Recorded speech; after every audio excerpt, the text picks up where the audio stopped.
He's a left tackle. He played left tackle there and at San Diego State before transferring there. So Josh, we felt was a phenomenal athlete. Would have been a higher pick, obviously, if he hadn't been hurt. Rick Burkholder has done a bunch of work on him, and he's in a good place. He had a patellar tendon injury to his left knee, and then it's healed well. He's gone through all the rechecks that he's been required to do, and we'll just see where it goes from there, whether he does a rookie minicamp or not. We'll just see once he gets here what he can do there. But he's done well. Those are normally 6 month or so injuries, and he's right about that time out, so from being injured. And within that, we also got a 5th round pick with a trade with Philly, and so it worked out well there. Worked out well for Philly. They got the player they wanted. We got the player we wanted, and we also had a nice pick added to the mix, in which we didn't have a 5th round pick. So that I thought that was a good pickup by Brett.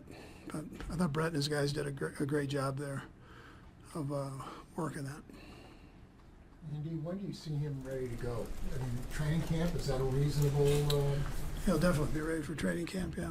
Yeah, but he'll be able to do some stuff up till then. Before that.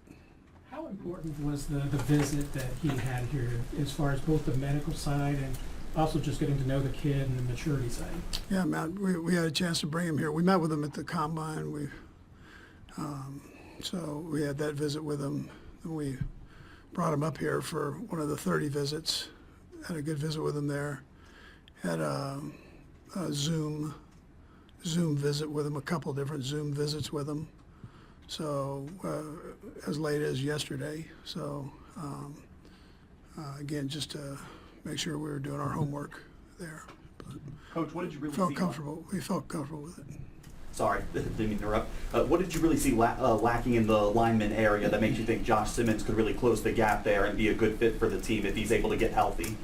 Yeah, I think what you heard from the guys announcing this thing was true. I mean, he would have been top 5 or 10 pick, and so it's a position that we can use some good players at. I mean, just an addition of good players. You can't, and in particular at the left tackle spot, if and when he can jump in there and do that. So, and he's flexible where he can play any spot, but. We felt like he was a true left tackle there. Do you see him fitting in immediately at left tackle? Yeah, we'll see. We'll just see where it goes. I mean, I tell you that Andy plays those guys all over the place, so we'll just try to find the 5 best and get him in there going. But I feel like he can go in there. Again, the kid that we picked up in the free agency, he can play right or left too. So we've got some flexibility there. Were you a little surprised he was there as the draft was unfolding? Yeah. I figured there might be a chance having coming off an injury, but I think as you guys get to know him a little bit and the time that you have to study and talk to other people about him, that you're gonna find out he's like really, really a super athlete, and that's where we were a little bit nervous whether he'd be there or not be there. Yeah. What is it about his style and traits that fit what you like to do and with the offensive line? Yeah, well, I think he's good in the run and the pass game. But obviously you're looking for guys that can anchor down in the pass game.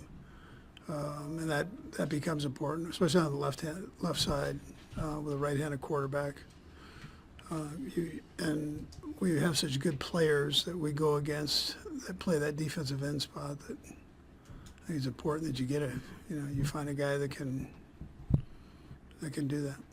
Speaking, it seems like you guys have 3 good tackles now. Fair to say that that'll be just sorted out based upon training camp? Yeah, I think that's a positive thing. Coach, you're going to see probably lots of this happening as you move forward with guys playing at different schools, different levels and things like this. What did you see from this kid as he moved up from a lower level of football to Big Ten as he progressed? Yeah, a bigger school, more pressure, gets better competition. And there are a couple things there when you look at that. The fact that he actually made that transfer, and that's a tough decision somewhere he had to make. Like, there's got to be a little trust in your ability. You go from San Diego State to Ohio State, and then he gets there and he starts for 2 years. So that tells you that he's got ability, and skill, and he was able to show that there. Ian, you said it sounded like you met with him a lot. What did you learn about him as a person just throughout this process? Yeah, he's a good kid, and just I think the thing you saw when he moved from San Diego State to Ohio State was just that's a little bit more of a pro style at Ohio State and the verbiage and all that, and you saw where he got better with all of that as time went on, and so we were able to get in and kind of introduce him to our offense and see if he could handle that going forward. And it was very similar to some of the things that Ohio State were doing, and so it looked like it would fit pretty good there. But I think that's a big jump, though. I think when you make that move. Just to the extent you're willing to share, I mean, obviously you guys do medical evaluations on all players. What extra work do you have to do for the player? What are you guys able to do with Josh to ensure that he... Yeah, so the league does the rechecks. So, you're getting the check at the combine, then they do a recheck, and then you bring him in here and you can look at him. So, we've got a pretty good idea of where he's at. I mean, does he have to go out and do it? Yeah, he's got to go out and do it, but it's not one of those where you're looking at it going, hey, it's a problem, either a bad surgery or he just hasn't been working it. I mean, all of he's been doing all the above. Doctor did a nice job with it up to this point, so it looks like he's in pretty good shape that way. We'll go across the room to close it. I'll go ahead. Me? Yep. Oh, thank you. So, Coach, with that trade, you got a 5th-round pick, if I'm not mistaken. I know it's a couple days away. What are you going to think about, or what's going to go into the process of figuring out what to do to make the best of that extra draft pick you have now? Yeah, we'll try to make it a good one.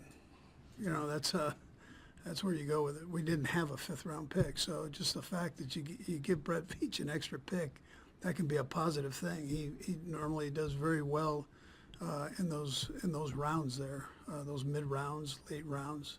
He's had a lot of success, so you give him another shot at it, and to bring in a good player. Did he get another golf clap for the trade down? Yeah, that was good.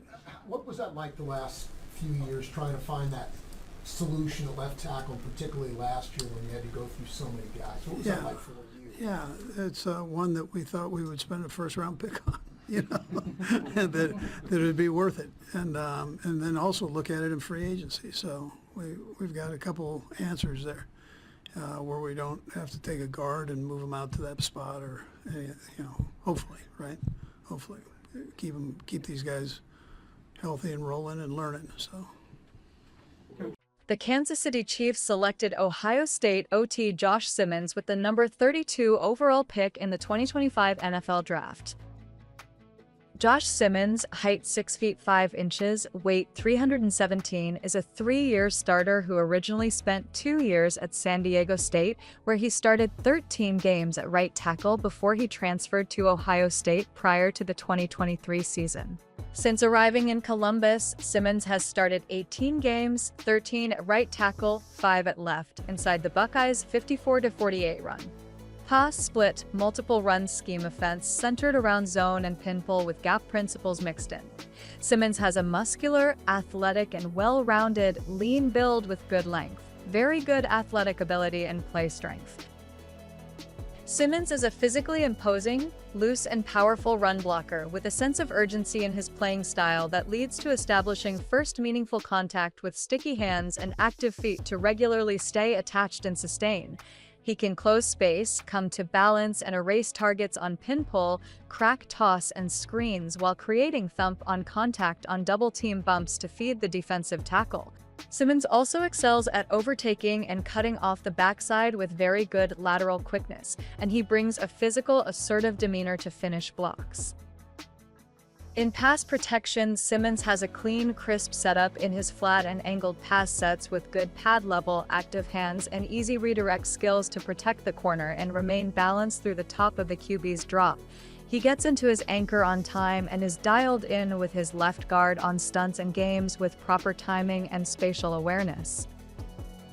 Overall, there's a question on how much of Simmons' early season dominance is due to a lack of competition or him being that much better, but there's no doubt that his size, movement skills, play strength, and technique are on the level of an immediate starting left tackle in the NFL.